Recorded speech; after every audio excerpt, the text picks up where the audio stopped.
बोले भागवत भगवान की जय हो।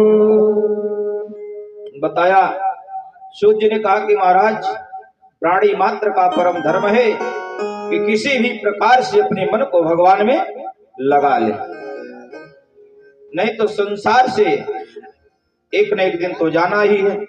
समय कम है, मनुष्य की आयु बताया कि बहुत कम है, इसलिए प्रयत्न करके भगवान के चरणों में अपने मन को लगाना चाहिए। अच्छा, हमारी आपकी आयु कितना है इसको भी थोड़ा जान ले। हमारी आपकी आयु कितनी है? ज्यादा से ज्यादा 100 वर्ष। कलिकाल में मनुष्य की आयु 100 वर्ष की मापी गई है शास्त्रों के हिसाब से। अच्छा,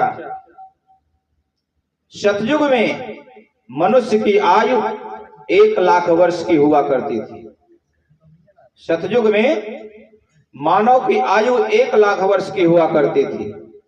उसके बाद जब त्रेता युग आया तो 1 जीरो हट गया। 10,000 वर्ष आयु त्रेता में मनुष्यों की हुई। त्रेता भी चला गया, द्वापर युग आया। जब द्वापर आया तो 1 जीरो और हट गया। द्वापर में 1000 वर्ष की आयु मनुष्य की हुई। द्वापर भी गया।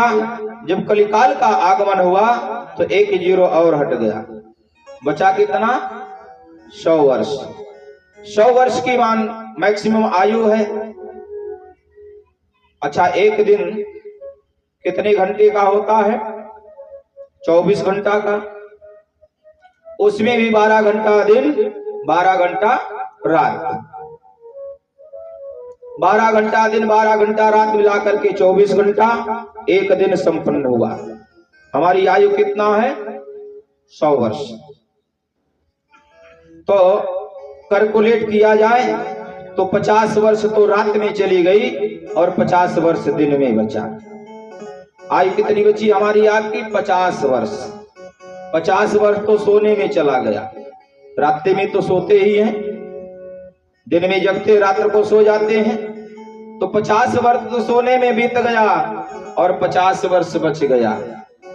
अब उसी 50 वर्ष में बाल्यावस्था, प्रौढ़ावस्था, युवावस्था, वृद्धावस्था, चारों अवस्थाएं हैं उसी 50 वर्ष में। अब कैलकुलेट किया जाए कितना कितना होगा। अब बाल्यावस्था जो है, बालक लगभग बाल्यावस्था 10-11 साल तक मानी जाती है। उसके बाद प्रौढ़ावस्था आती है। तो हमारा शास्त्र कहता है कि प्रथमे विद्यार्जनम, द्वितीय धनार्जनम, तृतीय परमार्थम, चतुर्थे किम करिष्यत। कि बाल्यावस्था में, प्रौढ़ावस्था में, बाल्यावस्था तो खेलने कूदने में चला गया और जब प्रौढ़ावस्था आई तो लगभग 25 वर्ष तक या 20-22 वर्ष तक हम विद्या ग्रहण कर सकते हैं। जितना विद्या अर्जित करना है कर सकते हैं। अब पूरी उम्र थोड़ा पढ़ते रहेंगे। उसके बाद आ गई युवावस्था। युवावस्था में गृहस्थी को स्वीकार करना है, विवाह शादी करना है और धन कमाना है। शास्त्र कहता है कि खूब धन कमाओ, गृहस्थ आश्रम को चलाओ, संतान परंपरा को आगे बढ़ाओ। इसके बाद आ गई वृद्धावस्था।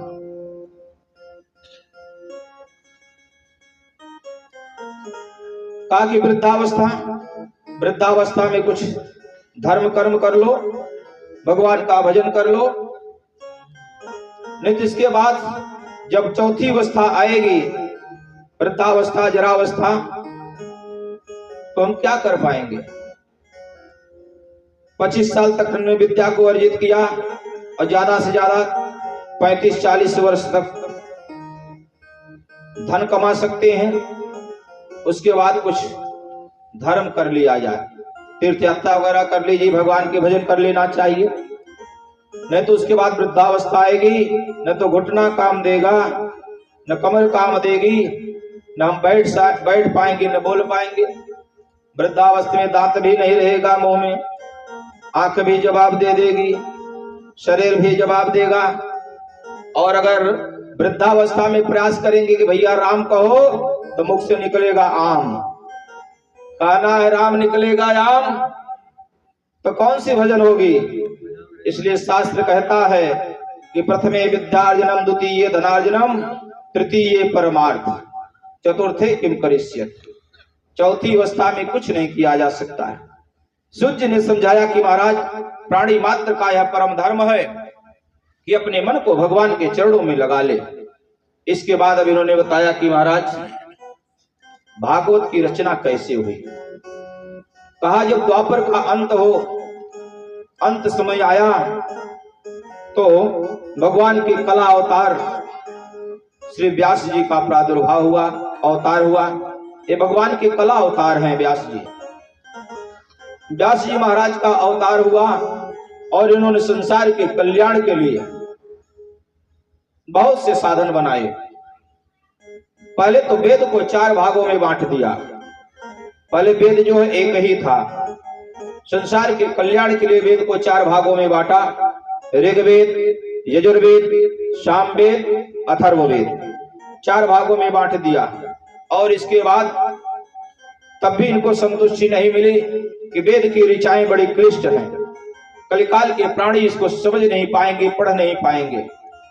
तब इन्होंने एक एक करके 17 पुराणों की रचना कर डाली। 17 पुराण हैं, अग्नि पुराण, वरुण पुराण,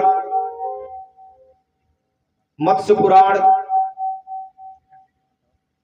इस प्रकार 17 पुराणों की रचना कर डाली। फिर भी इनको संतुष्टि नहीं मिली कि अभी भी समस्या गंभीर है, कलिकाल के प्राणी समझ नहीं पाएंगे। पुनः इन्होंने पंचम वेद महाभारत की रचना कर डाली, 6 शास्त्रों की रचना कर डाली। फिर भी इनके मन को संतुष्टि नहीं। ऐसे महात्मा हैं कि त्रिकाल दृष्टा हैं, तीनों काल को जानने वाले हैं, भूत भविष्य वर्तमान तीनों काल को जानने वाले हैं। इन्होंने अपने दिव्य दृष्टि से देखा कि आने वाला समय, कलिकाल का समय बड़ा भयंकर है। कलिकाल के प्राणी जो है भ्रमित हो जाएंगे और शास्त्रों को समझ नहीं पाएंगे। उदास होकर के अपने आश्रम में बैठे हैं। उसी समय सूत जी कहते हैं कि महाराज नारद जी का आगमन हुआ। भगवान के नामों का गुणगान करते हुए नारद जी महाराज पधारे। नारद जी क्या गा रहे हैं कि श्रीमन नारायण नारायण नारायण, श्रीमन नारायण नारायण नारायण, श्रीमन नारायण नारायण नारायण, श्रीमन नारायण नारायण नारायण, भजमन नारायण नारायण नारायण, भजमन नारायण नारायण नारायण, लक्ष्मी नारायण नारायण नारायण, लक्ष्मी नारायण नारायण नारायण, नारायण नारायण नारायण। बोले सच्चिदानंद भगवान की जय हो। भगवान के नामों का गुणगान करते हुए नारद जी व्यास जी के आश्रम में पधारे। व्यास जी ने उठ करके उनका स्वागत किया, पाद्य अर्घ आचमन दिया, आसन दिया। नारद जी विराजमान हुए। नारद जी ने कहा कि महाराज आपके मुखमंडल पर उदासी, चिंता की रेखाएं दिखाई दे रही, क्या बात है? आप जैसे महात्मा के मुखमंडल पर उदासी, चिंता, ये तो बड़ी आश्चर्य की बात है। क्या कारण है बताइए? तो व्यास जी ने बताया कि महाराज मैंने संसार के कल्याण के लिए तो बहुत से साधन बनाए, लेकिन फिर भी हमको लगता है कि हमने अभी तक संसार के कल्याण के लिए कुछ नहीं किया। धीरे धीरे करके मैंने इतने पुराणों की रचना कर डाली, अभी मेरे मन को संतुष्टि नहीं है। तब नारद जी ने कहा, महाराज बात तो सत्य है, आपने प्रयास तो बहुत किया, लेकिन जो आपको करना चाहिए वो अभी तक आपने नहीं किया है। आपने जितने पुराणों की रचना की है उनमें हमारे भगवान श्याम सुंदर के चरित्रों का गुणगान आपने अभी तक नहीं किया है। कहा, महाराज जब तक आप भगवान की कथा को नहीं गाएंगे, इस शास्त्र के चक्कर में पड़े रहेंगे, तो शांति आपको नहीं मिलेगी। क्योंकि शास्त्रों की भाषा बड़ी उल्टी होती है। शास्त्र जो है दोनों तरफ चलते हैं, दो मुखी इनकी वाणी होती है। शास्त्र में कहीं किसी बात को बताया गया कि इस प्रकार से करिए, किसी कार्य को बताया गया कि इस विधि से करिए, पुनः आगे चल करके उसी का विपरीत बताया जाएगा। तो शास्त्र की भाषाओं को समझना बहुत कठिन है, सबके बस की बात नहीं है। तो कहा, महाराज भगवान के चरित्रों का गान करिए। और हमको आप देख रहे हैं, भगवान की भक्ति का ही प्रभाव है कि आज मैं आपके सामने ब्रह्मा जी का मानस पुत्र बन करके बैठा। शुद्ध जी कहते हैं, महाराज नारद जी ने कहा कि महाराज मैं आपको अपना पूर्व चरित्र बताता हूं। तब नारद जी ने बताया कि महाराज मैं अपने विषय में आपको बताता हूं। कहा कि पूर्व जन्म में किसी कल्प में मैं एक दासी पुत्र था। अहम पुरातीत भवे भवम मुने दासाश्चन वेदवादिनां निरूपितो बालक एव योगिनां सुसुंदरेता विषनिर्विविक्षदा। नारद जी ने कहा, महाराज पिछले कल्प में मेरा जन्म एक दासी के यहां हुआ।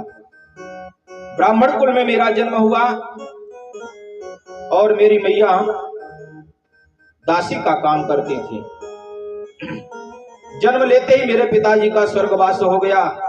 मेरी मां वैधव्य को प्राप्त हो गई और उस मां का इकलौता मैं ही पुत्र था। और मैया मेरी संत महात्माओं के आश्रम में जा करके उनकी सेवा करती थी, उनका चौका बर्तन किया करती थी, हवन के लिए सुविधाएं लाती थी, साथ में मैं भी जाता था, महात्माओं की सेवा करता था। और महात्माओं के साथ धीरे धीरे भजन भी करने लगा। कहा कि एक बार की बात है, मेरे गांव में कुछ महात्मा लोग पधारे और महात्माओं ने चातुर्मास व्रत किया।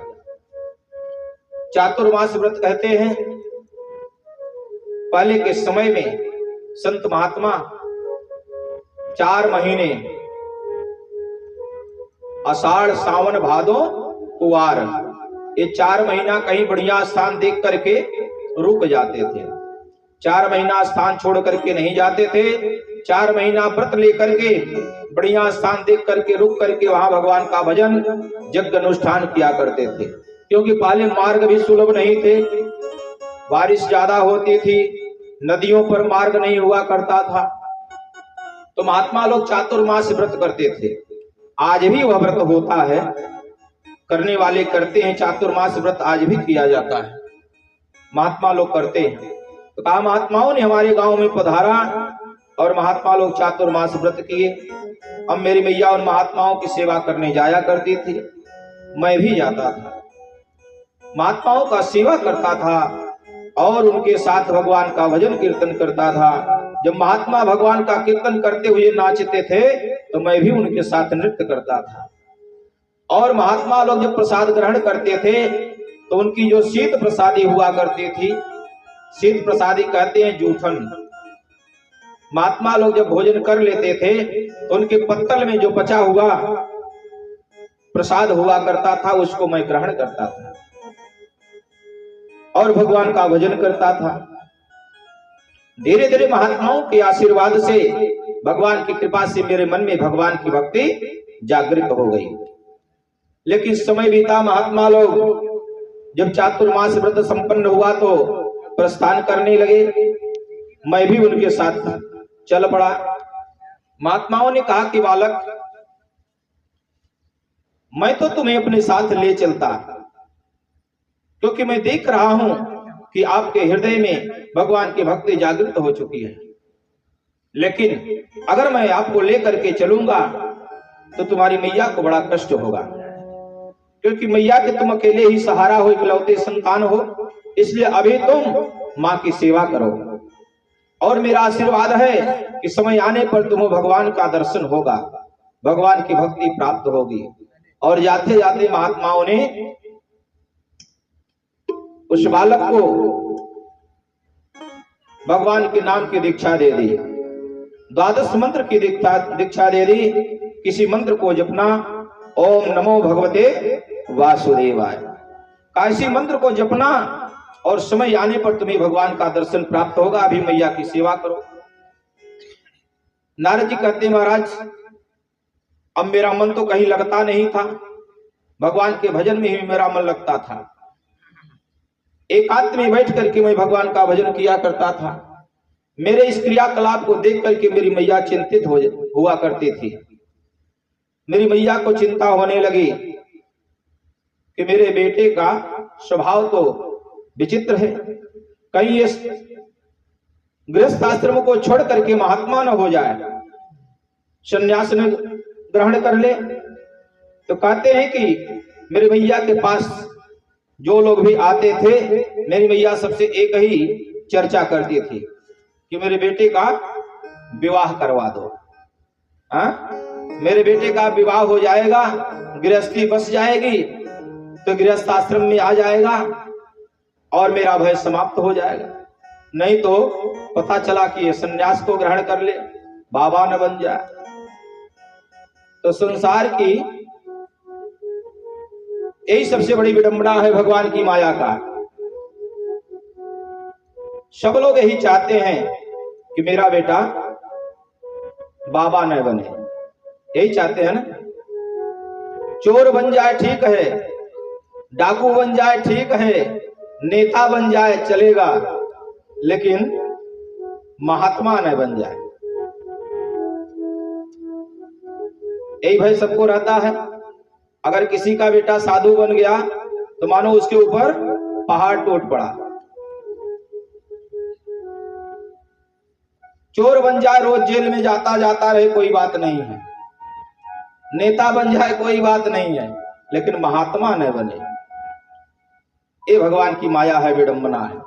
यद्यप शास्त्रों में लिखा है कि जिस कुल में अगर कोई महात्मा पैदा हो गया, कोई संत पैदा हो गया, तो उस कुल की 21 पीढ़ी आगे और 21 पीढ़ी आने वाले का उद्धार कर देता है।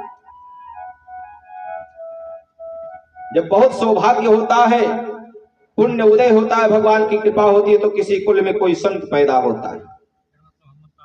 बोलिए भागवत भगवान की जय हो। नारद जी ने कहा कि महाराज मेरी मैया को चिंता सताने लगी, लेकिन भगवान की कृपा से संजोगवश एक दिन एक घटना घटी कि शाम के समय गोधूली वेला में मेरी मैया गैया दोहने जा रही थी, गोदोहन के लिए जा रही थी, और रास्ते में एक सर्प पड़ा हुआ था,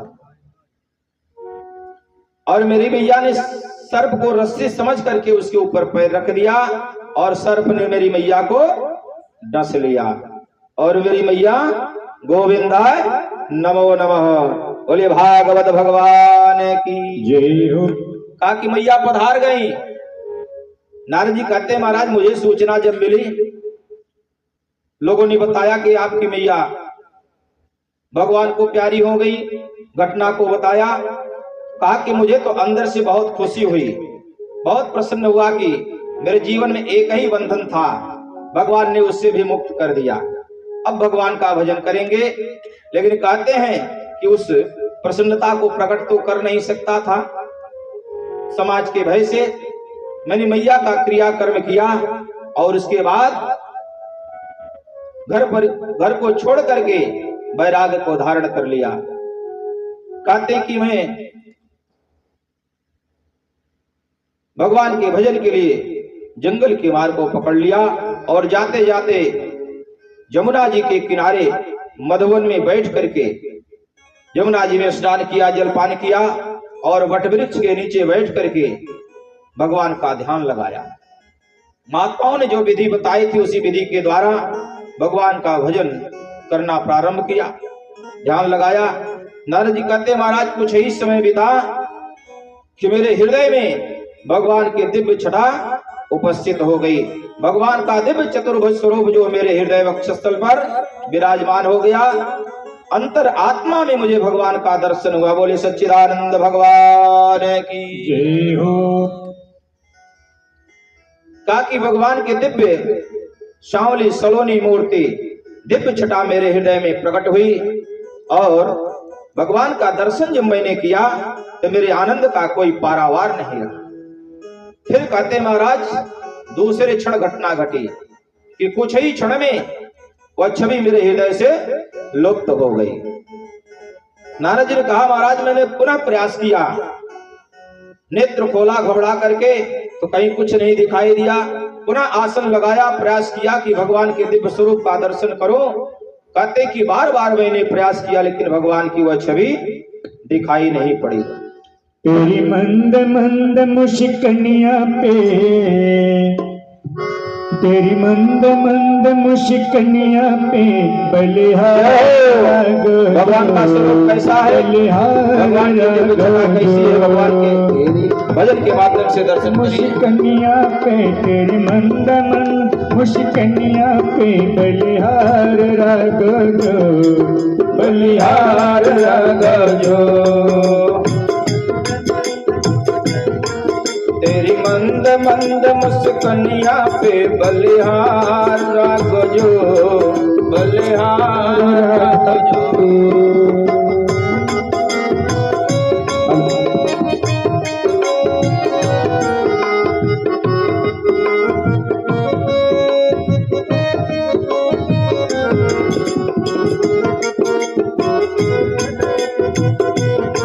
राधे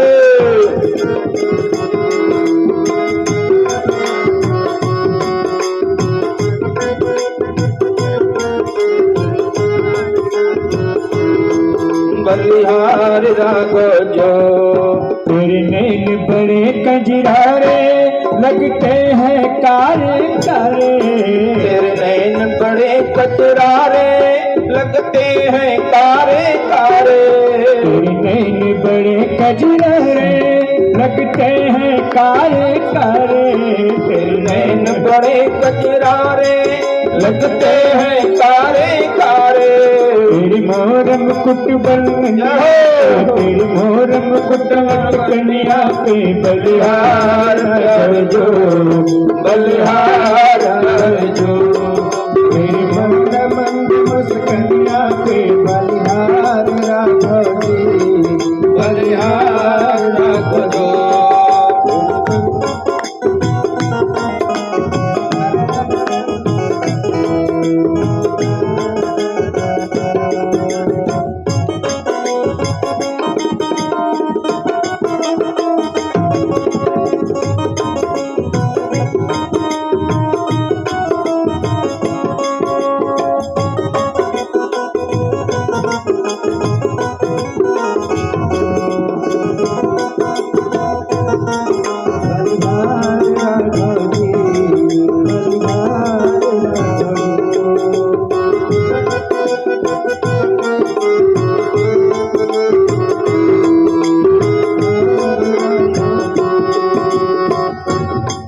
तेरे नैन बड़े कजरारे लगते हैं कारे कारे, तेरे नैन बड़े कजरारे लगते हैं कारे कारे। तेरे नैन बड़े कजरारे लगते हैं कारे कारे, तेरे नैन बड़े कजरारे लगते हैं कारे कारे। तेरी चितवन से लटकनिया पे, चितवन से लटकनिया पे बलिहारा गो, बलिहारा गो। मेरे और मुकुट लटकनिया पे बलिहारा गो, बलिहारा गो। तेरे मंद मंद मुस्कनिया पे बलिहारा गो, बलिहारा गो, बलिहारा गो, बलिहारा गो। बोले सच्चिदानंद भगवान की जय हो। नारद जी कहते हैं महाराज, भगवान का वह दिव्य स्वरूप जब मेरे हृदय से लुप्त हुआ तो मैंने बहुत प्रयास किया उस सांवली सलोनी मूर्ति का दर्शन करूं, उस दिव्य छटा का दर्शन मुझे पुनः प्राप्त हो। कहते महाराज मैं रोने लगा और चिल्लाने लगा कि हे प्रभु, मुझसे कौन सा अपराध हो गया कि आपने अपनी वह दिव्य छटा मुझे मेरे हृदय से लुप्त कर लिया। अभी तक तो मैंने जी भर के दर्शन भी नहीं किया था। नारद जी कहते हैं महाराज, पुनः मुझे आकाशवाणी हुई, आकाशवाणी हुई कि बालक, अभी तुम्हारी भक्ति जो है परिपक्व नहीं है, अभी तुम्हारी भक्ति जो है कच्ची है। तुम मेरा भजन करो, हमारा आशीर्वाद है कि समय आने पर तुम्हें हमारा सानिध्य प्राप्त होगा। भगवान ने आकाशवाणी के द्वारा बताया।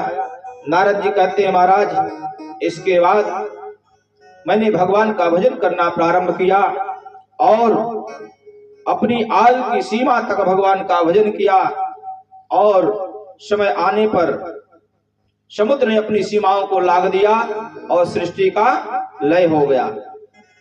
जब सृष्टि का लय हो गया तो पुनः दूसरे कल्प में मेरा अवतार ब्रह्मा जी के मानस पुत्र के रूप में हुआ और भगवान की उसी भक्ति का प्रभाव है कि मैं भगवान का सबसे चहेता भक्त हूं